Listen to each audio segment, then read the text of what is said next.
ಓಂ ಶ್ರೀ ಗುರು ರಾಘವೇಂದ್ರಾಯ ನಮಃ. ಇಂದಿಗೂ ಲಕ್ಷಾಂತರ ಭಕ್ತರು ನಂಬುವ ರಾಘವೇಂದ್ರ ಸ್ವಾಮಿಗಳ ಕುರಿತು ಒಂದಿಷ್ಟು ವಿಚಾರಗಳನ್ನು ನಾವಿಲ್ಲಿ ತಿಳಿದುಕೊಳ್ಳೋಣ ಬನ್ನಿ. ಶ್ರೀ ಗುರು ರಾಘವೇಂದ್ರರವರ ಬಗ್ಗೆ ನಮಗೆ ತಿಳಿದುಕೊಳ್ಳಲು ಸಾಕಷ್ಟು ವಿಚಾರಗಳಿವೆ. ಅವುಗಳು ಯಾವುವು ಎಂಬುದನ್ನು ನಿಮಗೆ ಈ ವಿಡಿಯೋದಲ್ಲಿ ವಿವರಿಸ್ತಾ ಹೋಗ್ತೀನಿ. ಶ್ರೀ ಗುರು ರಾಘವೇಂದ್ರರು ರಾಯರೆಂದೇ ಪ್ರಸಿದ್ಧಿ. ಮೊದಲಿಗೆ ರಾಘವೇಂದ್ರ ಸ್ವಾಮಿಗಳ ಜನನದ ಬಗ್ಗೆ ತಿಳಿದುಕೊಳ್ಳೋಣ ಬನ್ನಿ. ಶ್ರೀ ರಾಘವೇಂದ್ರ ಸ್ವಾಮಿಗಳು ಶ್ರೀ ವೆಂಕಣ್ಣ ಭಟ್ಟರಾಗಿ ಜನಿಸಿದರು. ಶ್ರೀ ತಿಮ್ಮಣ್ಣ ಭಟ್ ಮತ್ತು ಶ್ರೀಮತಿ ಗೋಪಿಕಾಂಬ ಅವರ ಎರಡನೇ ಪುತ್ರ.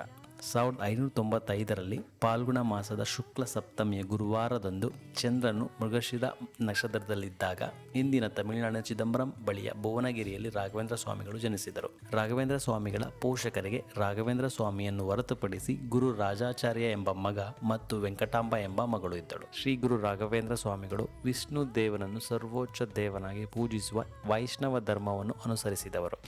ರಾಯರ ಶಿಕ್ಷಣದ ಬಗ್ಗೆ ತಿಳಿದುಕೊಳ್ಳೋಣ ಬನ್ನಿ. ರಾಯರು ಅತ್ಯಂತ ಅದ್ಭುತ ವಿದ್ವಾಂಸರಾಗಿದ್ದರು. ಚಿಕ್ಕವರಿದ್ದಾಗಲೇ ರಾಯರು ಓಂನಂತಹ ಸಣ್ಣ ವಸ್ತುವು ದೇವರ ಅನಂತ ಶ್ರೇಷ್ಠತೆಯನ್ನು ಹೇಗೆ ಸೆರೆಹಿಡಿಯುತ್ತದೆ ಎಂದು ಅವರು ತನ್ನ ತಂದೆಯನ್ನು ಪ್ರಶ್ನಿಸಿದ್ದರು. ಶ್ರೀ ರಾಘವೇಂದ್ರ ಸ್ವಾಮಿಗಳು ತಂದೆಯ ಮರಣದ ನಂತರ ಜವಾಬ್ದಾರಿಯನ್ನು ರಾಯರ ಸಹೋದರನೇ ನೋಡಿಕೊಳ್ಳುತ್ತಾನೆ. ರಾಯರು ತಮ್ಮ ಆರಂಭಿಕ ಶಿಕ್ಷಣವನ್ನು ಮದುರೈನಲ್ಲಿರುವ ತನ್ನ ಸೋದರ ಮಾವನಾದ ಲಕ್ಷ್ಮೀ ನರಸಿಂಹಾಚಾರ್ಯರಿಂದ ಪಡೆದುಕೊಂಡರು. ಮದುರೈನಿಂದ ಹಿಂದಿರುಗಿದ ನಂತರ ವೆಂಕಟನಾಥರು ಶ್ರೀಮಂತ ಕುಟುಂಬದಿಂದ ಬಂದ ಸರಸ್ವತಿಯನ್ನು ವಿವಾಹವಾದರು. ತನ್ನ ಇಂದ್ರಿಯಗಳ ಮೇಲೆ ಹಿಡಿತ ಹೊಂದಿರುವವನಿಗೆ ವಿವಾಹವಿದ್ದ ಜೀವನವು ಕಲಿಕೆಗೆ ಅಡ್ಡಿಯಾಗುವುದಿಲ್ಲ ಎಂದು ಶಾಸ್ತ್ರಗಳು ಹೇಳುತ್ತವೆ. ಇದು ನಿಜವೆಂಬಂತೆ ರಾಯರು ಅವರ ಹೆಚ್ಚಿನ ಕಲಿಕೆಯು ಸರಸ್ವತಿಯನ್ನು ಮದುವೆಯಾದ ನಂತರ ಸರಸ್ವತೀ ದೇವಿಯ ಆಶೀರ್ವಾದದ ಮೂಲಕ ಸಂಭವಿಸಿತು. ಕುಂಭಕೋಣಂನಲ್ಲಿ ಸುಧೀಂದ್ರ ತೀರ್ಥರ ಆಶ್ರಯದೊಂದಿಗೆ ದ್ವೈತ ವೇದಾಂತ, ವ್ಯಾಕರಣ ಮತ್ತು ಇತರ ಶಾಸ್ತ್ರಗಳ ಮೇಲಿನ ಸುಧಾರಿತ ಕೃತಿಗಳನ್ನು ಅಧ್ಯಯನ ಮಾಡಿದರು. ಹಲವಾರು ಚರ್ಚೆಗಳಲ್ಲಿ ಪಾಲ್ಗೊಂಡು ತನಗಿಂತ ಉನ್ನತ ಮಟ್ಟದಲ್ಲಿದ್ದ ವಿದ್ವಾಂಸರನ್ನೆಲ್ಲ ಸೋಲಿಸಿದರು. ರಾಯರಲ್ಲಿದ್ದ ಅಪಾರ ಜ್ಞಾನವನ್ನು ಅರಿತುಕೊಂಡ ಅವರ ಗುರು ಸುಧೀಂದ್ರ ತೀರ್ಥ ರಾಯರಿಗೆ ಮಹಾಭಾಷ್ಯ ವೆಂಕಟನಾಥಾಚಾರ್ಯ ಎಂಬ ಬಿರುದನ್ನು ನೀಡಿದರು ಮತ್ತು ಶ್ರೀ ಮಧ್ವಾಚಾರ್ಯರ ದ್ವೈತ ತತ್ವಶಾಸ್ತ್ರವನ್ನು ಪ್ರತಿಪಾದಿಸಿದ 16ನೇ ಶತಮಾನದ ಪ್ರಭಾವಿ ಹಿಂದೂ ಸಂತರೆನಿಸಿಕೊಂಡವರು. ಅವರು 1671ರಲ್ಲಿ ಅಂದಿನ ಆಂಧ್ರ ಪ್ರದೇಶದ ಮಂತ್ರಾಲಯದಲ್ಲಿ ಬೃಂದಾವನವನ್ನು ಸ್ವೀಕರಿಸಿದರು ಎಂದು ಹೇಳಲಾಗುತ್ತದೆ.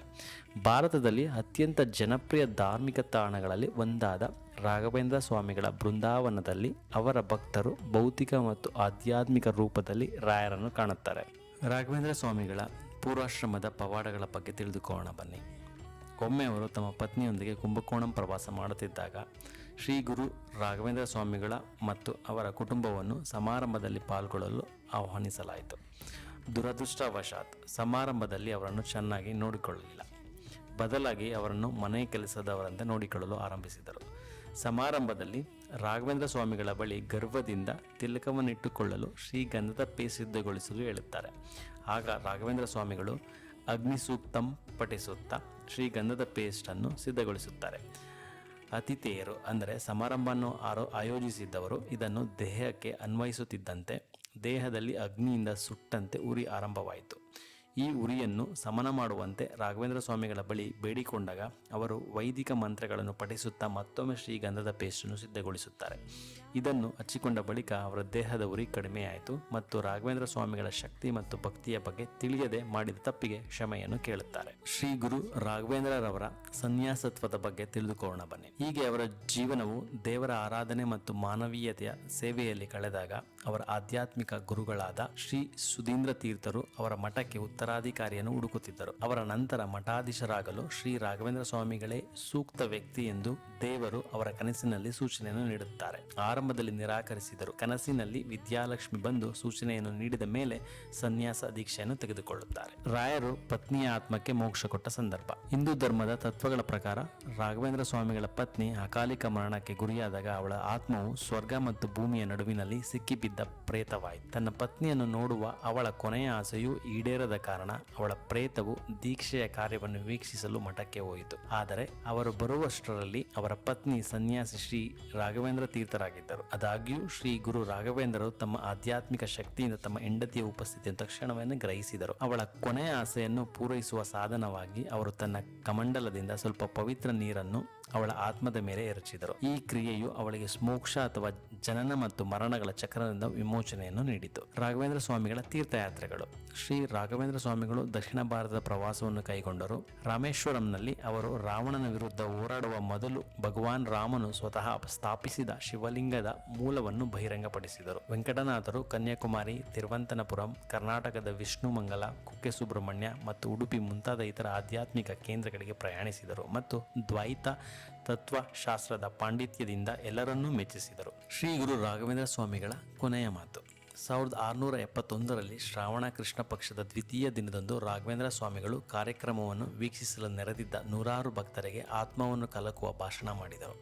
ಆ ಭಾಷಣದ ಕೆಲವೊಂದು ಅತ್ಯದ್ಭುತ ನುಡಿಗಳು ಹೀಗಿವೆ. ನಮ್ಮ ಆಲೋಚನೆ ಸರಿಯಿದ್ದಾಗ ಜೀವನವೂ ಸರಿಯಾಗಿರುತ್ತದೆ.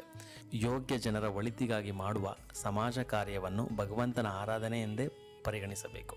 ಮಾಟ ಮಂತ್ರಗಳನ್ನು ಮಾಡುವ ಜನರಿಂದ ಯಾವಾಗಲೂ ದೂರವಿರಿ. ಸರಿಯಾದ ಜ್ಞಾನವು ಯಾವುದೇ ಪವಾಡಕ್ಕಿಂತ ದೊಡ್ಡದಾಗಿದೆ. ಭಗವಂತನಲ್ಲಿ ಭಕ್ತಿ ಇರಲಿ. ಈ ಭಕ್ತಿ ಎಂದಿಗೂ ಕುರುಡು ನಂಬಿಕೆಯಾಗಬಾರದು. ಶ್ರೀ ರಾಘವೇಂದ್ರ ಸ್ವಾಮಿಗಳು 1671ರಲ್ಲಿ ಶ್ರಾವಣ ಕೃಷ್ಣ ಪಕ್ಷದ ದ್ವಿತೀಯ ದಿನದಂದು ಜೀವ ಸಮಾಧಿಯನ್ನು ಪಡೆದರು. ಈ ದಿನಾಂಕವನ್ನು ಪ್ರಪಂಚಾದ್ಯಂತ ಬೃಂದಾವನಗಳಲ್ಲಿ ಪ್ರತಿ ವರ್ಷ ಶ್ರೀ ರಾಘವೇಂದ್ರ ಸ್ವಾಮಿ ಆರಾಧನೆ ಎಂದು ಆಚರಿಸಲಾಗುತ್ತದೆ. ಇದಿಷ್ಟು ಶ್ರೀ ಗುರು ರಾಘವೇಂದ್ರ ಸ್ವಾಮಿಗಳ ಬಗ್ಗೆ, ಅವರ ಶಿಕ್ಷಣ, ಅವರ ಜನನ ಮತ್ತು ಅವರ ಪವಾಡಗಳ ಬಗ್ಗೆ ಈ ವಿಡಿಯೋ ತಿಳಿಸಿಕೊಟ್ಟಿದೆ ಎಂದು ತಿಳ್ಕೊತೀನಿ. ನಮ್ಮ ಮುಂದಿನ ವಿಡಿಯೋಗಳಿಗಾಗಿ ನಮ್ಮ ಚಾನಲ್ಗೆ ಸಬ್ಸ್ಕ್ರೈಬ್ ಮಾಡಿ, ಲೈಕ್ ಮಾಡಿ, ಕಮೆಂಟ್ ಮಾಡಿ, ಶೇರ್ ಮಾಡಿ. ನಿಮ್ಮ ಎಲ್ಲ ರಾಯರ ಭಕ್ತರಿಗೆ ಈ ವಿಡಿಯೋವನ್ನು ಶೇರ್ ಮಾಡಿ. ಓಂ ಶ್ರೀ ಗುರು ರಾಘವೇಂದ್ರಾಯ ನಮಃ.